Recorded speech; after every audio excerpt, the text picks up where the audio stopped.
এখন আমি আপনাদেরকে নুডলস রান্না করে দেখাবো। আমার কড়াইটা নতুন, এই জন্য এটাকে আমি সিজনিং করে নিলাম খুব গরম করে। তারপরে তেল দিয়ে এটাকে আমি এভাবে এভাবে একটু ছড়িয়ে তেলটাকে দিয়ে এটাকে সিজনিং করে নিলাম। এখন এর মধ্যে আমি একটু রসুন কুচি দিচ্ছি,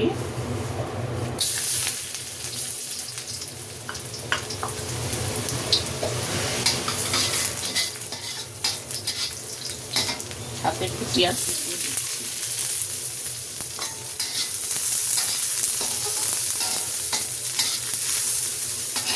অলরেডি আমি নুডলসটাকে এভাবে সিদ্ধ করে নিয়েছি, একটু তেল দিয়ে এটাকে মাখিয়েও রেখেছি যাতে এটা একসাথে মিশে না যায়, ছাড়া ছাড়া থাকে।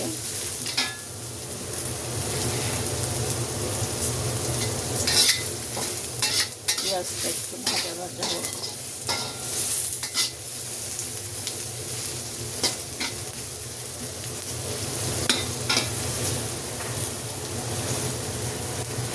চুলাটা একটু জোরেই রাখতে হবে।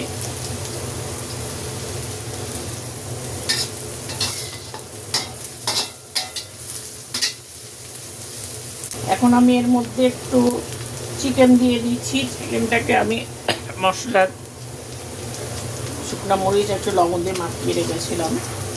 এখন আমি এটাকে দিয়ে দিচ্ছি।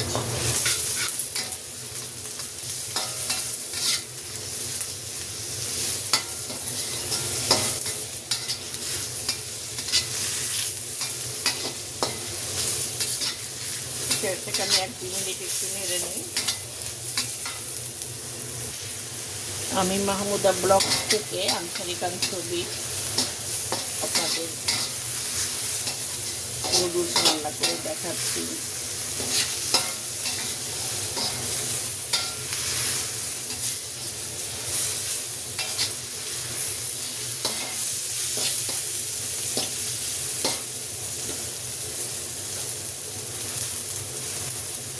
চিকেনটা পাতলা পাতলা করে কাটা, এটা সিদ্ধ হয়ে গেছে। তারপর আমি আরেকটু এটাকে ভেজে নিচ্ছি।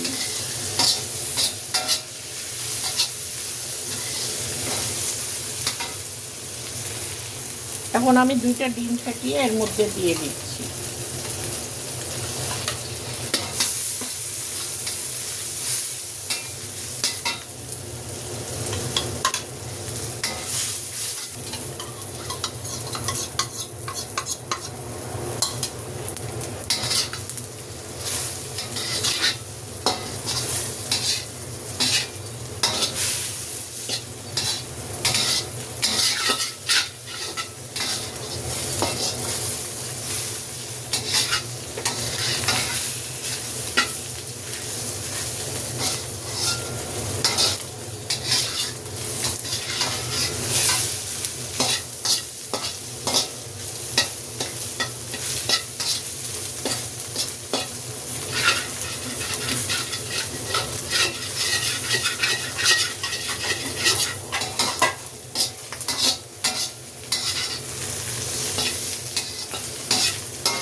বেশি কড়া করা যাবে না, এটা তাহলে শক্ত হয়ে যাবে।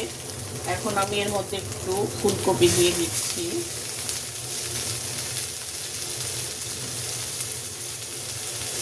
একটু গাজর দিয়ে দিচ্ছি, একটু পাতাকপি দিয়ে দিচ্ছি।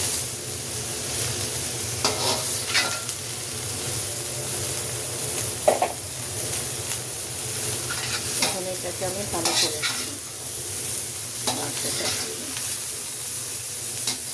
সবজি দিয়ে, এখন এর মধ্যে আমি সয়া সস দিব,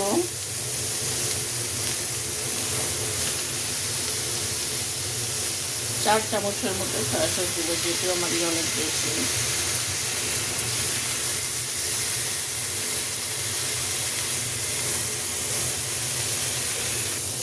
একটু কাঁচামরিচ দিচ্ছি, ঝাল যেভাবে খাবেন আপনারা সেভাবে দেখবেন। মরিচের গুঁড়া দিচ্ছি,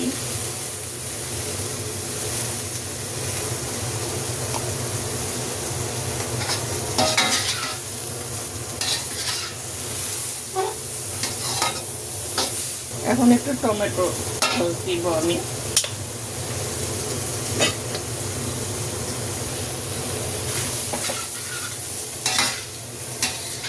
দুই চামচের মতো টমেটো সসটা আমি দিয়েছি, টেবিল চামচের।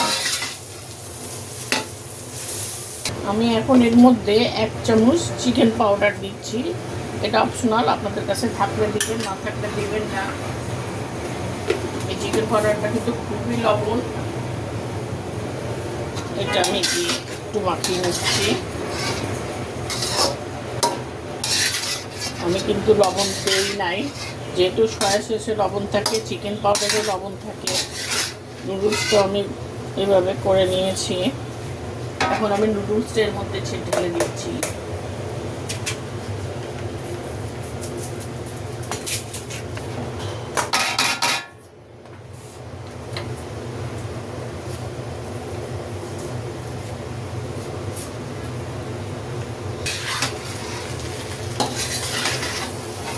এভাবে আমি এখন পুরোটাই মাখিয়ে নেব। এতে আপনারা ক্যাপসিকাম দিতে পারেন, আমি দেইনি এই কারণে যে আমার ছেলে খাবে না, সব তুলে তুলে ফেলে দিবে, এই জন্য আমি এটা দিলাম না। শুধু সবজি দিয়ে রান্না করলাম। আমার এটা কমপ্লিট হয়ে গেছে।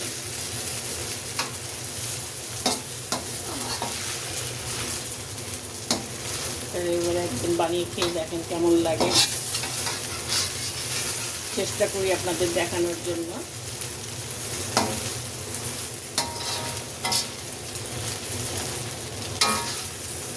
আমি কিন্তু লবণ দিই নাই, আগেই বলেছি যে লবণ দেওয়ার দরকার নাই।